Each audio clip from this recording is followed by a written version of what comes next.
আঙ্গুরের গাছে বিদ্যুৎ রাখতে হবে, তাহলে আঙ্গুর হবে। এখানে এই যে শিকল ছাড়তেছে পলিথিনের ভিতরে, এটা কি? এটা ভাঙি গেল, এই ভাঙার কারণে এই জায়গায় আমি মানে ডালটা ভেঙে গেছে, তা আপনি আবার কলপ করে জোড়া লাগাইছেন? এটা কলপ করা বলে? কলপ করা, মাটি দিয়ে লাগাই দিলে বেশি যাবে। ও আচ্ছা আচ্ছা, মরে না আঙ্গুর। ও আচ্ছা আচ্ছা। এই জায়গায় ফুল আসছে, তাহলে প্রথম এই যে দর্শক আঙ্গুরের ফুল আসছে, কিছুদিন পরে এটা তো আঙ্গুর হবে। এই যে ডোক কাটাই না, এর মনে করেন সব কটা ফুল বেরিয়ে যাবে, ডোক কাটি দিলে ফুল বেরিয়ে যাবে। আঙ্গুরের আগা কাটলে ফুল চলে আসে।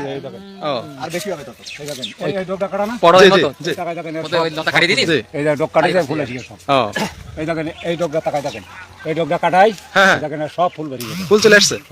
ও এই দেখেন, এই গাছটা গুলো অন্তত 4-5 কেজি আঙ্গুর হইতো, কিন্তু পাকার সময় দিনে ছেলেবিলে আসে সব ও, তাহলে যারা দেখতে আসে তারা খায়? খাই মানে কি, এখন তো খেতে নেই। আমি অলরেডি আমার কাছে যদি 50 মণ আঙ্গুর হয়েছে, 10 মণ আমি মানুষ খাইছি। এমন কোনো ব্যক্তি বলতে পারবে না যে আঙ্গুর খায়নি। এখানে ডোক কাটি দেয়, যা ফুলে শিখে। ও দর্শক, আঙ্গুর হইতে গেলে ডোক কাটা লাগে। এই দুটো তোকা যদি পরিপূর্ণ ফল বানানো যায়, তে দুটো তোকা কাটলে তার ফুল চলে আসে, ফল হয় বেশি।